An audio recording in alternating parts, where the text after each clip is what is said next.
Okay.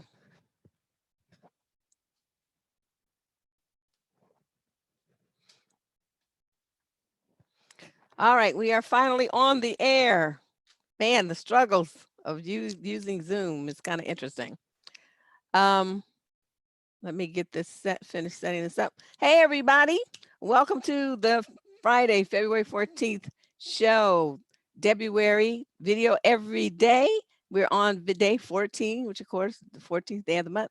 Today, we have Karen Ford with us, who's here to respond to all the questions that you had about managing your money, managing your debt, what to do about credit cards, setting up funds for your children, and trying to set something aside, even though you may be living somewhat paycheck to paycheck at this time. This was a guest that you guys really seem to really want me to find. So we found somebody and she's just fabulous. So let me get her on.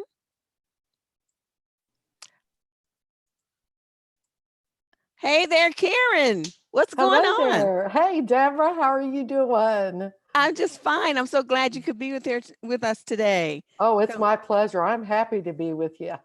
So we can get these, we have a lot of people who, they may be young still, or maybe they've been Sure. divorced, or Sure. they're single, they have goals, financial goals for themselves, but kind of struggling in this economy. And then there are some who are, single parents, they want to make sure that they live well and treat, do Yes. something, set something aside for their children, but they don't know what to do. So I'm not like I'm expecting you to give away your whole book or anything like that, Uh, but a few solid tips that might help Absolutely. people get thinking about what kind of avenues they could take to turn the situations around the way that they are experiencing them right now. So, Absolutely. ladies and whatever gentlemen may be showing up, please feel free to post your question there. Tag my name so that it will stand out and I'll see it. Otherwise, I'll think you're just talking amongst yourselves. Okay. So I'm going to get started in asking Karen some questions and then we will start taking questions from you. All right. Oh, someone says she's finding debt charges right now. Wow. So she's got a JD. She's able to go to court and represent herself. For so far, one debt collection case has been thrown out. Wow. Oh, my. With those of us who don't have a JD, that might be a problem. So let me get you started. What do you think? What have you found is the number one most common problem among that people are having right now with money? To be honest with you, every person that I have ever coached, whether it's a couple or a single individual, it's been that they don't know how to budget, to be quite honest with you. And that is the number one way to take control of your money. Because so many times people hear that word budget and automatically it's a knee jerk reaction. And they think, oh no, I don't want to have to just eat peanut butter and jelly sandwiches the rest of my life. And so sometimes we already have a concept in our mind, preconceived idea of what a budget is. But a budget, simply put, means you're telling your money what you want it to do instead of wondering where it went. So that doesn't mean that you have to eat peanut butter and jelly sandwiches every day for the next 20 years. It doesn't mean you can't have your special latte every now and then. You're telling your money what you want it to do. What do I mean by that? Am I saying you can never go out to eat? No. But if you plan on going out to eat to a restaurant, put it in the budget. You're in the driver's seat. You are in control of your money when you budget. And when you don't budget, your money is out of control. I agree. And that's one of the things that I used to struggle with myself. Of course, now I'm just cheap and I don't spend any money doing Yeah. anything. So I have an instant budget. Yeah. One of the listeners has asked, what are some realistic ways I can take to build credit aside from credit cards and bill payments? That's all that people tell me. Well, if you have a credit card, that is a way that you can build your credit up.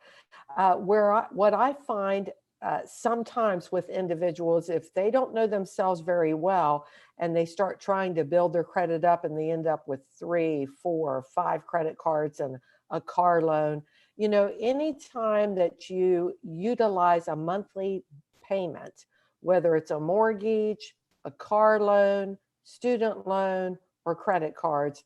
Those are all debts that you have to pay each month, which is obviously going to build up your credit. What I advise folks is, and I don't know how old this individual is, but if you're wanting to build up your credit, then a credit card would be the way to go. And let's see where that sets you on your credit score. You know, Notice, listener, she said A as in singular credit card. She didn't say go out and try to get credit cards galore. okay, yes, a credit card Yeah, will that's what you said. definitely, yes, definitely build your credit. Yes. Now, Karen, is it better to get, because sometimes you'll see these TV commercials, they'll be advertising credit cards, say, build your credit with this credit card from so and so jewelry store or so and so, department store. Is it better to do that, or is it better to get, like an American Express, a Visa, MasterCard, that kind of thing? Personally, I like the American Express or Visa, MasterCard, something like that, because what happens is when you have a store credit card, obviously you're only going to use it at that store. And then what happens is people have a Penny's card, a Sears card, a Kohl's card, a Macy's card. And so they end up with all of these various cards for individual stores, when in actuality, a Visa, MasterCard, American Express, any one of those can be utilized in those stores. Yeah. Exactly. And that cumulative interest rate from those multiple cards is just like killer. Ooh. Yes. Oh my, yes. Okay, let's see. I got a question someone sent in. It says, would you please ask your guest if she recommends that regular people invest in stocks and shares? If so, any advice for going about it in the safest, best way? That is a Hmm. great question. And I assume when she means regular people or whoever that individual is, not sure what you're meaning about regular, but yes, there's nothing wrong with investing in stocks. I enjoy investing in stocks myself. But the key with investing in stocks is you want to do your due diligence. You want to check to see what's the track record of that company for the last year, 6 months, 5 years. You want some strong companies, and you don't want to put all your eggs in one basket. Grandma always said Right. that, right? So you want to spread it around, and financial people will use that word diversify. That just means spread it around. So do your due diligence. There's some great companies out there to invest stocks in. I had somebody ask me one time, what do you think about penny stocks? Well, there's literally thousands of penny stocks, and it's almost like you're playing a roulette wheel when you purchase those, because it's a guessing game, Yeah, it literally, is. with penny stocks. So you want to invest in companies that you can check their track record and mix it up a little bit. Don't invest in all your eggs in one basket, so to speak. Diversify. Maybe put some, in a technical company, one in, a commodity, some type of food company. I could kick myself years ago. I want to tell on myself, okay? About 15 years ago, I started spreading my wings and buying some stocks, and I bought some stocks in Dollar General. I like Dollar General. I'm cheap. I try to watch my pennies and that kind of thing. No matter how wealthy a person becomes, the reason they become wealthy is because they watch their pennies. So I Hmm. thought, oh, okay, I'll invest in some Dollar General stock. And at that time, I think it was $18 or $19 a share. And I got impatient. And so after about a month, I thought, well, this doesn't look like it's doing anything. So I sold the stock. And Dollar General stock today is $148 a share. So No. yeah, I could have kicked myself. But you know what? That's how you learn. When you buy stocks in a company, it's not going to happen overnight unless it was Amazon or Google, but they're already up there now. So, Right. if you can get on the ground level of one of those companies, that's great. But not everyone knows what those companies are going to be and what they're going to become. So just start off with companies, that you can check their track record, and absolutely regular people, absolutely you can check into some stocks and buy some stocks. Okay, let's see what. Um, hmm. Okay, well, this is basically the same question. So she's just asking it in a different way. So, if someone is in debt, which I think the majority of my viewers are in one way or another, what kind of steps can they take to start getting control of that and eventually get out of it? Do you have to go to those consolidation companies, or is it something that you can do yourself? I actually advise people not to get a consolidation company. And Ah, because I actually, yeah, I actually advise not to do that because well, there's a couple of reasons for that. A consolidation loan or a credit card company that says, oh, we'll make the calls for you, we'll help you out. If they try to consolidate all of your credit cards into one payment, it sounds like it makes sense because now you're not going to make 4 or 5 different payments to 4 or 5 different credit cards each month, right? You have one payment. But here's the glitch. See, when you're handling money is only 20% head knowledge, which is great because that means I don't have to be that smart, right? So, but it's 80% behavior. So if you don't change your behavior, the chances of you repeating that are very high. And if you want me to, I can share a story about a couple that had 86 credit cards. oh, Uh, go ahead. Let's hear uh, that because I can't even fathom how they got that many. oh, yeah, there's ways. But to answer the question on the consolidation, this is something you can do yourself. First of all, get a vision board or slap pictures on your refrigerator of where do you want to be in a year? Where do you want to be in 5 years? Where do you want to be in 10 years? Do you want to retire? Do you want to have so much in your savings account? And be specific, because when you set a goal, it has to be measurable. You can't just say, well, I want money in my savings account by the end of the year. Let's set up a goal. Do you want $5,000 in that savings account at the end of the year in December of 2020? Okay, then make it a measurable goal and then figure out how much do I have to put in that savings account each and every month. So step number 1 to getting out of debt is create some type of vision board or put that picture out there. Where do you want to be financially? The second thing is make a list of all of your debts from smallest to largest. And what we're going to do is we're going to eliminate those debts one by one using what we call a debt snowball. So Hmm. you have the smallest to the largest debts listed on a piece of paper. And let's say the smallest debt is a credit card and it's $50 a month. Well, you're going to still make the minimum payments on all of those debts, just like you do right now. But when that first debt, that smallest debt is paid off, instead of spending that $50 or putting that $50 in your pocket because now you don't have to make that payment, now you're going to take that $50 and you're going to apply it to the next debt along with its minimum payment.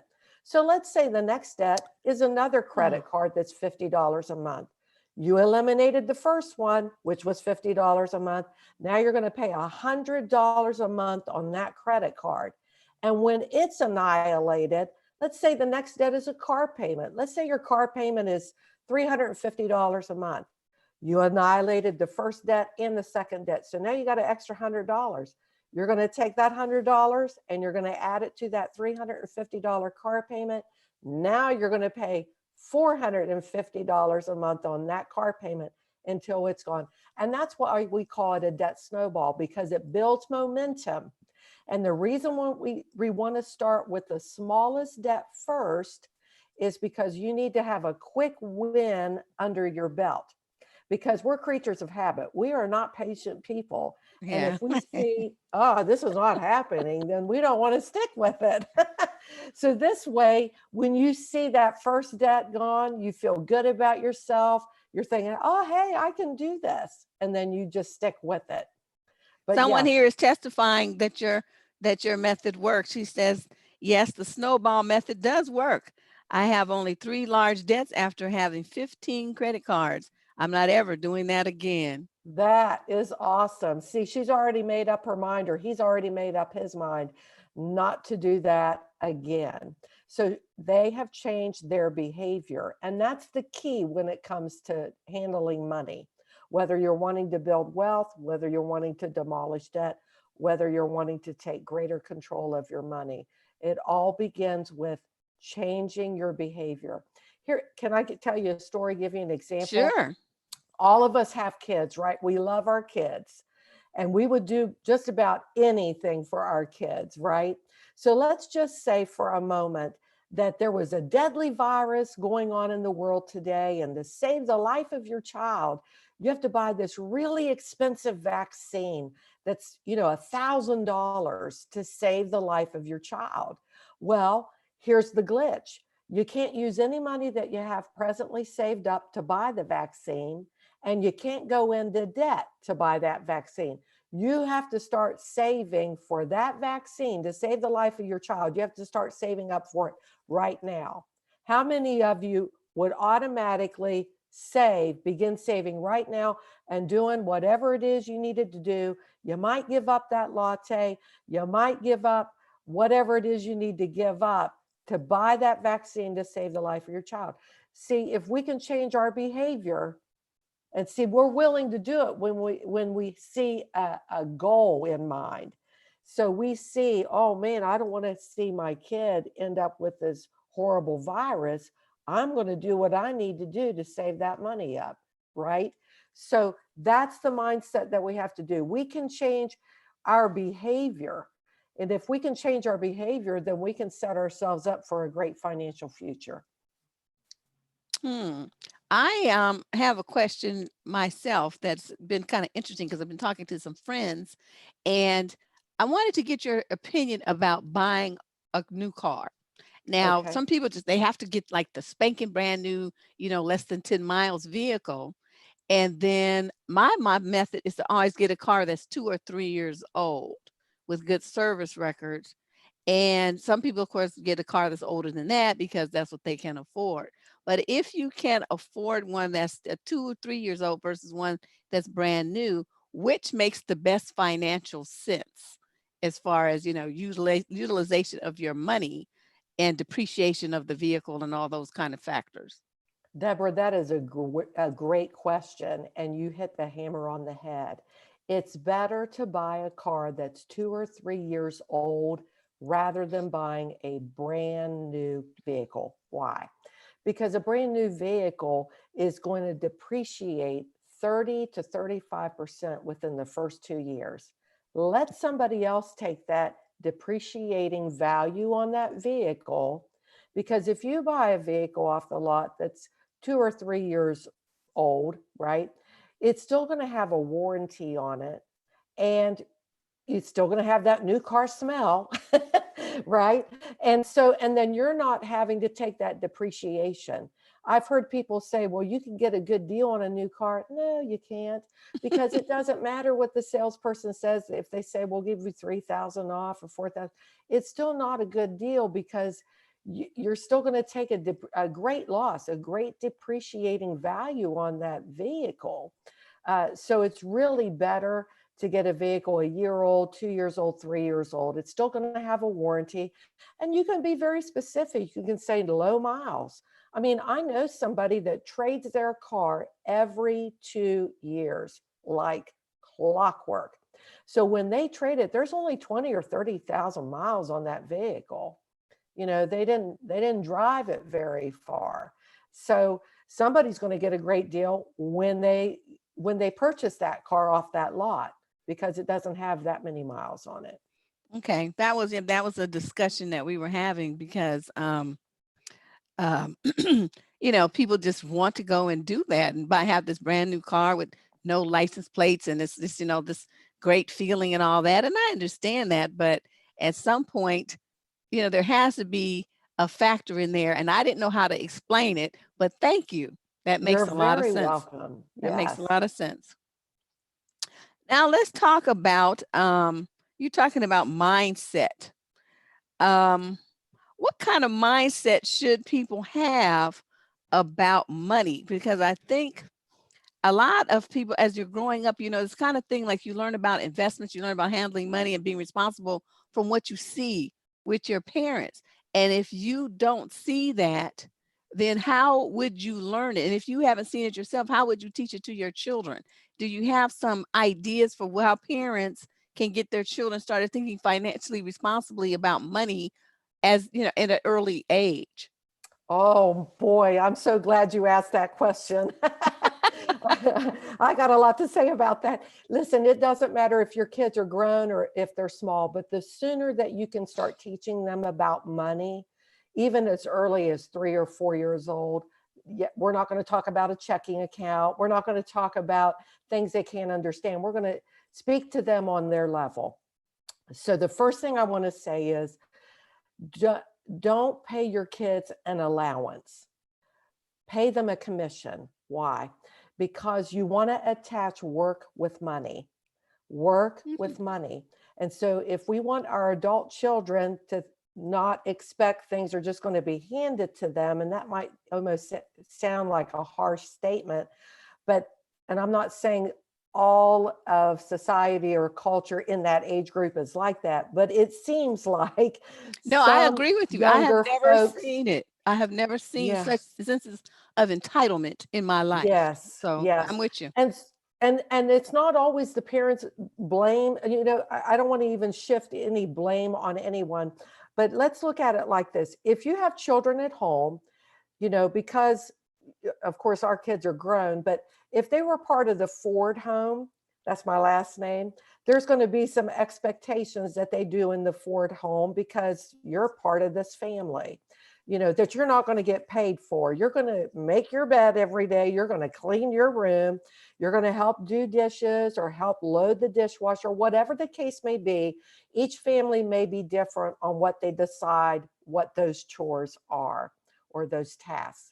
But, so many parents today work a 40+ hour a week job, and then they come home and they are waiting on their kids hand and foot.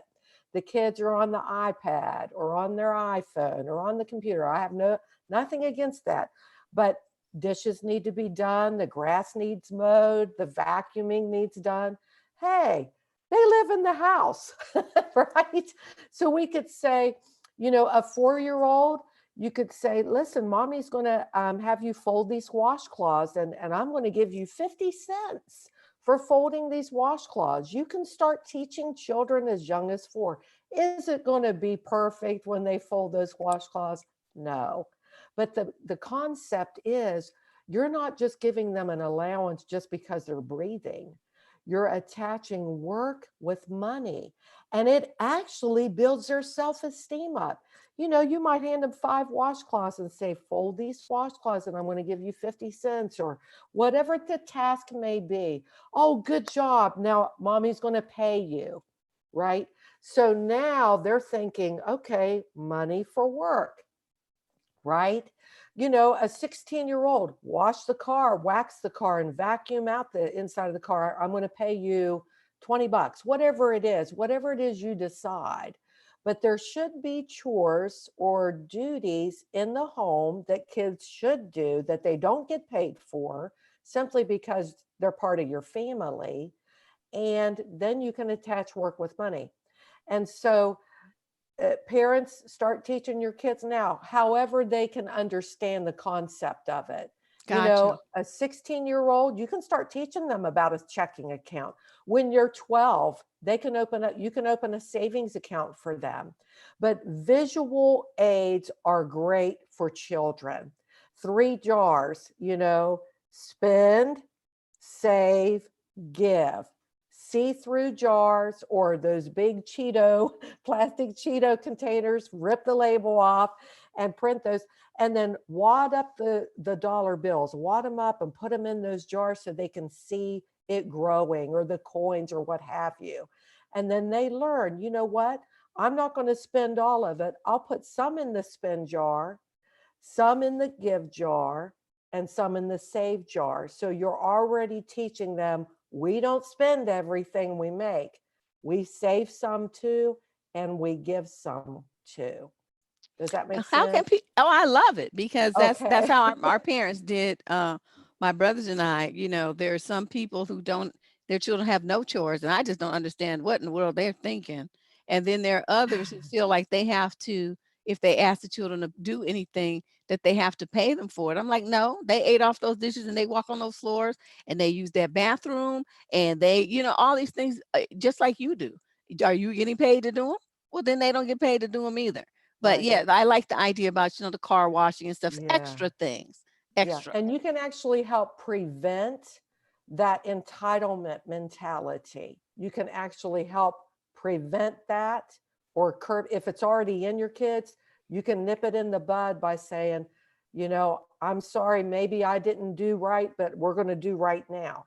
So it's not going to be a free ride here, because when you become an adult, I don't want you to be what we call a boomerang kid. And that is a real term where children leave at 18 or 19, they go off to college, and then they end up coming back to mommy and daddy's house living in the basement in their 20s and in their 30s.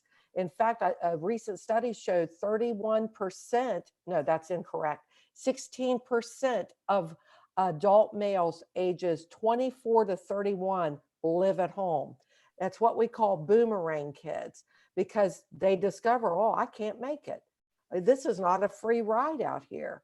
They have a pipe dream. They think, mom and dad did this. Well, mom and dad did other things to get to where they are.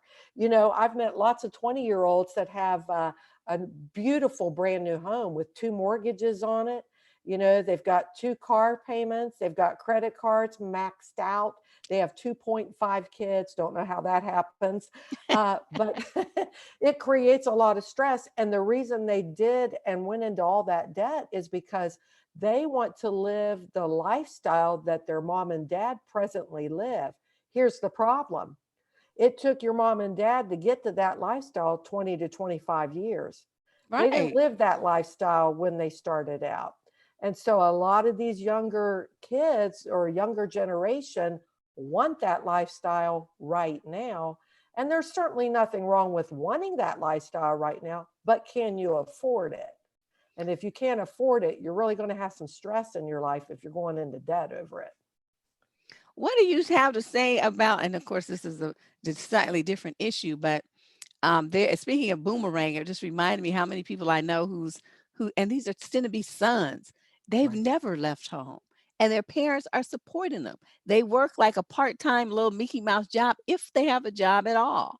And some of these parents are Oh, retirees, and yeah. they're still supporting these grown men. And I just wanted to see what you thought about Wow. what parents can, if there's anything parents can do to get their children's minds on in gear so that doesn't happen. They don't even think that's a possibility. Well, a lot of times the parents are the ones who need help actually as well. Not financial.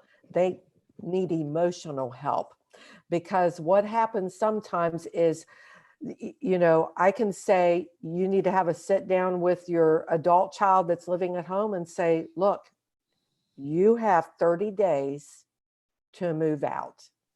you know I'm not going to support you any longer. You need to find somewhere else to live, and you're going to have to get a better job. You're going to have to do something different, because we're not going to support you any longer. And then they have to stick to their guns, so to speak, because sometimes there's enablement tied in there.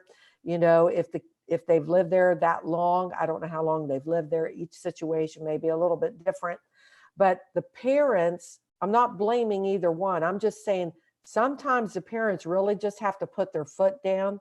And what happens sometimes with these adult kids living at home is they use they how can I say this?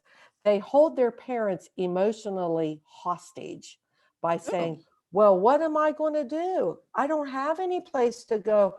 I'm going to live on the street. And so then that, it kind of scares their parents, thinking, well, I don't want them living on the street. And so then they allow them to live there longer. And so it's a terrible cycle.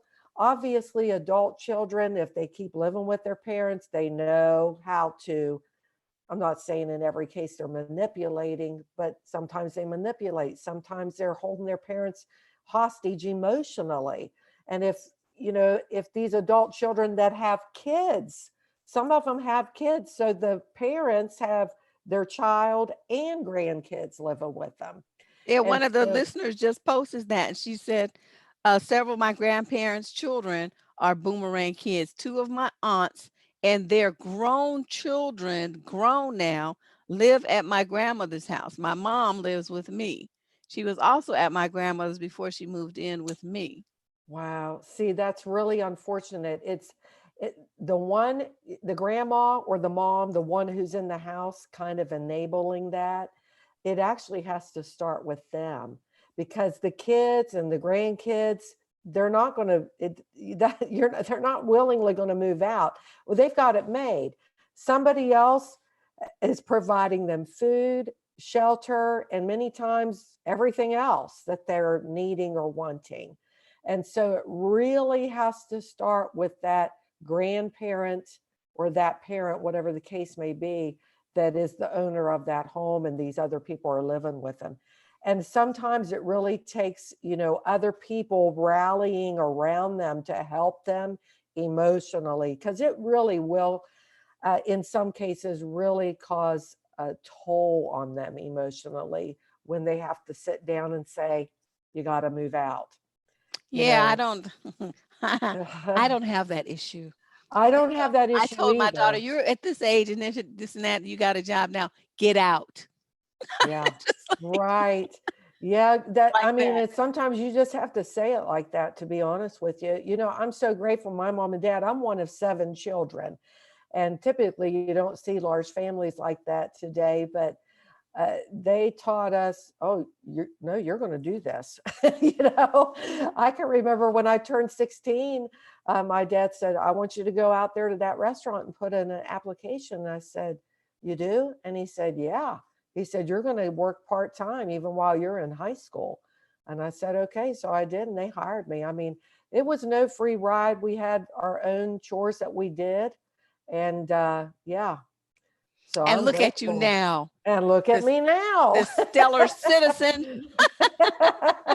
But it's never too late. So those that maybe feel like they're caught in that situation, first of all, I want to say I'm sorry that you're in that situation, but now you kind of you may have to get some books to read on boundaries and gear yourself up emotionally to get ready to have a sit down and a confrontation and say, look, you're not going to live here any longer, you know. Wow. Oh, someone else says, I know a family where there are 3 generations living in the home. Only the great grandparents pay the bills. Well, Yeah, they're going to be in a bad situation because that means those people are quite elderly. right. And They're if not they're going to be great, around that long. right. And see, this should be a time where they're enjoying the fruits of their labor and not having to pay for all of these people living in their home. But it starts with them, unfortunately. Unbelievable. Well, Yeah. let's talk about the paycheck to paycheck crew. Yes. We've all been there. Yeah, let's Sometimes get it's off just that that, cycle. Get off that sometimes it's just cycle. that you just don't really make enough money, or like living here in the Bay Area, the cost of housing over the last 5 or 6 years has just Oh, blown it's sky high. horrible. So the paychecks, of course, unless you've been able to, switch jobs, it can't match that. So people just really just don't have the money to do the disposable income that they used to have.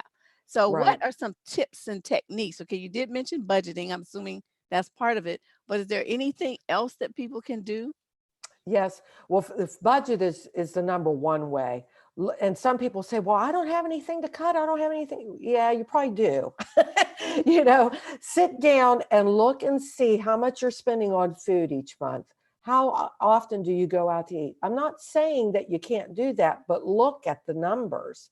Look at the numbers and see where you can cut some costs there. Are there some utilities that you can cut back? You know, in the summertime when you've got the air conditioning running, turn it up 2 to 3 degrees before you leave the house. You're going to not be in that house for at least 8 hours, sometimes 10 hours. And that's time that air conditioning is running at that particular temperature that you don't need it to run. I'm not saying turn it off, because then it's really going to play catch up when you get home. But increase it 2 or 3 degrees before you leave the house, so it's not running at that that temperature for that length of time. And then you can turn it down, appropriately when you get home. And of course, in the wintertime, turn your heat down 2 or 3 degrees before you leave the house. Some other areas that you can consider: food bill is a huge area to change. Check the grocery store. Some people are just dead set on buying their groceries in one grocery store, but they haven't ventured out to these other ones that, that really have a tremendous less amount of money to spend in that grocery store. I like the high-end grocery stores are great, but I usually buy, those particular items that I'm set on. But I'll go to the cost cutter grocery stores that are a third off, half off many times. And so just cut where you can cut. I coach a lady where she actually has to go to really high-end, banquets and different things for her job. And she said she spends anywhere between $200 and $500 a month on cocktail dresses and gowns because, you have to dress up. Mm. And I said, well, I understand you have to dress up. I said, but there's other ways around that. You don't have to buy brand new. You can go to consignment shops and spend $20, $25 on a $300 dress. Cut where you can cut. Hey, you don't have to always buy new. Go to the consignment shops. There's high-end consignment shops where you can get great bargains for pennies on the dollar. So those are great ways to go. I also advise people, look in your basement, in your garage, or in your attic, because if you have items in your home that you haven't used in at least a year. And I've heard people say, yeah, but what if I need to? What about the in case? I said, well, the what if and the in case has not happened in a year. So sell it. Go on eBay or go on those yard sale sites on Facebook, post them for free, put the pictures up and sell those items and put some money in your pocket that way. But any way that you can cut costs, your toiletries, you can go to a Dollar General, you can go to a Family Dollar. You don't have to buy, I heard people say they buy all of their toiletries in a grocery store. Oh my gosh, that's like double and triple the cost. Don't buy your toilet paper and paper towels and shampoo in a grocery store. Grocery stores, you just buy your groceries in a grocery store. Don't buy all that other stuff or your cleaning supplies in a grocery store. Go to your Family Dollar, your Dollar General, or those types of places for those items. So those are great ways to cut costs. Childcare is another thing. Sometimes employers actually offer, and you have to check into this, they offer, maybe they don't offer childcare right there on the premises, but there may be a loophole where you work where they offer a discount if you have children that you need childcare for. Check with your employer. So many times people work for a company and they've worked there for 5 years and didn't know all of the benefits that are available to them. So. And that would never be me, because they always have like, benefits thing. I'm there with my reading glasses and I yeah. highlighting exactly what applies to me. Yeah. Right. Yes. Know your benefits. So what about, someone mentioned people that have these ridiculous Starbucks habit. They're spending like, $8, $10, $15, $20 a day, 5 days or 7 days a week, and then complaining that they can't save any money. Well, you can save money. You can actually brew your own Starbucks coffee right at home. Hey, I coached a young man one time, and he was not bad with money. He didn't have a lot of debt, but I could see, there was a sieve here. Something is sucking money out of this account. I said, and I just looked at him and I said, "Do you drink coffee?" And he said, "Yeah." And I thought, aha, I found it. And I said, "Do you make that coffee at home or what do you do?" And he said, "Oh no, I drive through and get my coffee." I said, "You do?" I said, "How often do you do that?" And he said, "On my way to work every day." I said, "You do? How much does that cost you every day?" So he told me, and I said, "You realize you're spending $330 a month on this coffee?" And he had no idea. Why? Because he kept using a debit card. He had no idea. $5 here, $6 there, whatever. I said, "Do you want to do something different with that?" And he said, "Yeah." I said, "Okay, what do you want to do?" He said, "I think instead of me going through Starbucks every day, I think I'll just do it every Friday at the end of the work week as a treat." And I said, "I think that's a great idea." So here's where the rubber meets the road. If you are an avid coffee drinker, I'm not going to tell you to give up that coffee. I am an avid coffee drinker myself. I have a very large cup. Okay. I enjoy my coffee. But you don't have to go to Starbucks every day. I understand it's a treat, but let's make it a treat. It's a true treat if you don't have it every day. If you have it every day, it's not a treat, really. I mean, Right. do it every Friday at the end of the work week. All right, do that then. And don't spend $300, $500 a month on coffee. I don't, I have a French press, and it Yes, makes, I don't know, 2 giant mugs full of coffee. And that's what I do. that's And great. I buy my own coffee. I have a little grinder, and then I grind it because buying the whole beans sometimes less expensive than buying it pre-ground. And then I do that. And I don't even go to Starbucks. I don't Right, like Starbucks. It's right, like, it's more like right. give me your bucks is what I call it. I can't do that. Well, Karen, do you have anything that you would like to say that maybe I haven't touched on that you think is important to communicate to the viewers? I want to hit again, if I may, is behavior. Because thinking about money, yes, it does. You don't have to have a six-figure income to become wealthy. You really, really don't. There was a gentleman in Vermont who shocked his community because for the first 20 years of his work life, he worked as a custodian at an elementary school. And then he worked for a gas station. He was a blue collar worker his entire life. And at the age of 92, he shocked his community because in his will, he left $5 million to the local hospital and over $2 million to the local library. He had amassed over $9 million in his lifetime. So I want to break that mindset. I don't make a lot of money. I'm a blue collar worker. I can't build wealth. Yes, you can. You can build wealth. You don't have to have a six-figure income to build wealth. You use what you have. You manage what you have. When the tortoise and the hare were in the race, who won? The tortoise. There you go. Because although the rabbit was faster and could have beat him, he was not diligent in staying in the race the way he should have been. But it's little steps, little steps, little steps in winning with money. And I also want to talk about having the right mindset, if I may. Sure, go Thoughts ahead. become words, words become action, action become habits. So if you're a person that says, "Oh man, I'll never get out of debt." Hey, I heard somebody say one time, "If you don't want that dog to come, don't call it." So don't keep saying, "I'll never get out of debt," because thoughts become words, words become actions, and actions become habits. Everything within your being will do whatever it is your words are saying. And I know that almost sounds like a pipe dream and something weird out there, but it's true.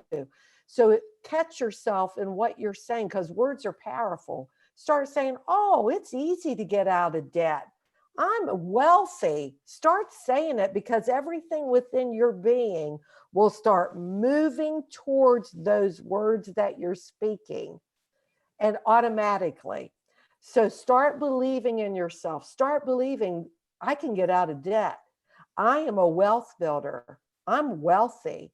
Start saying those things that you want to see come to pass and happen in your life, and put pictures on your refrigerator. Create a vision board. See where you want to be in a year or 5 years, and start putting feet to that, and make sure that you have measurable goals to get there.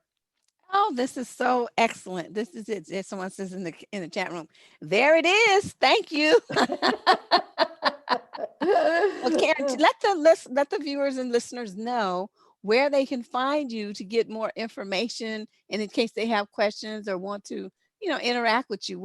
How can they find you? Oh, absolutely. Well, my website is karenford.org. All my books and other products are on that website. My books are also on Amazon, but I have a YouTube channel as well, and it's KBF Money Managing. Those are my initials, KBF Money Managing. That's a YouTube channel. I'm also on Facebook, KBF Money Managing on Facebook as well, and I'm on Instagram. But if you're wanting the products or the books, Amazon or my website, karenford.org. Is I put your book, there's links to your books on Amazon right in the show description below, everybody. So just Wonderful. scroll down and you can just click that. I put one to the Kindle version and one to the paperback, so they can just click the one that they want. But I just wanted, in case they had follow-up questions, or wanted to Absolutely. consult with you, for them to be able to find you very easily. Oh, But thank you absolutely. so much for coming on to the show and participating in our Video a Day Debruary programming. Hey, happy Valentine's Day. Oh Happy yeah, to you Deborah too. Valentine's Day. Yes. This has been a pleasure. I so enjoyed this. I love interaction. And if your viewers have questions, I'm readily available for it. So Okay. Thank absolutely. you so much, Karen, for coming through. I'll talk to you My soon. pleasure. I'll Thank send you you. the link. Okay. Okay. Thank you. Bye-bye. Bye-bye. So that was our guest for tonight, Karen Ford, and talking about money management, people, getting out of debt, learning how to budget to save your money and reach your financial goals, and changing your mindset about money. I didn't want to ask her about those of you who have, this thing where you have to feel like your kid has to wear designer labels, and you spend all this money on shoes and clothes for a 2 or 3-year-old that a child will grow out of in a matter of a month. Stop doing that. Shop for their clothes at Penny's or something. And, kids, they just grow too fast. I'll tell you my secret for that. I used to go to this, it was kind of like a trade store, used clothing store, and gently used clothes and toys and baby goods and things like that, that used to be in Oakland. And what you would do, you would bring your clothes that you wanted to trade, and they would give you a dollar value for it, and they would give you so much credit, right? Then you could go shop in the store and use that amount to get clothes in your child's new size.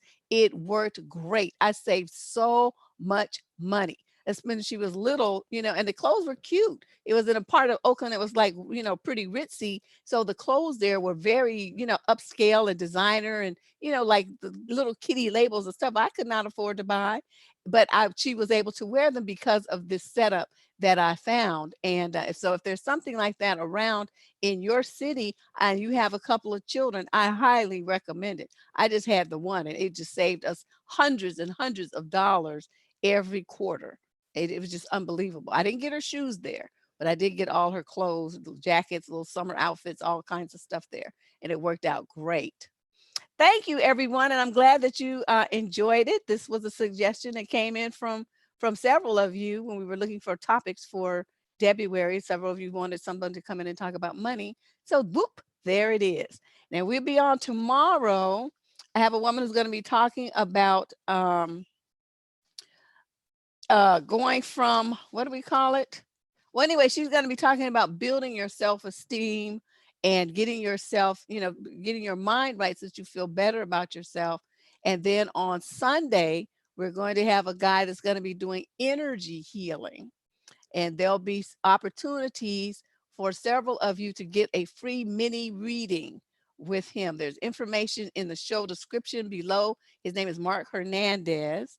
So you can look at that thing on Sunday, and you have to go though from YouTube into the Zoom space in order to participate in that, because he'll need to be able to see you and talk to you. So you'll have to have a webcam and a headset, some way for him to talk to you and see you for you to do that. So if you're too shy to be on camera, then don't do it. Just stay over here on YouTube. All right. But I'll see you all tomorrow. We got 2 more live streams to do, and then we'll have a day of break on Monday. All right. See y'all.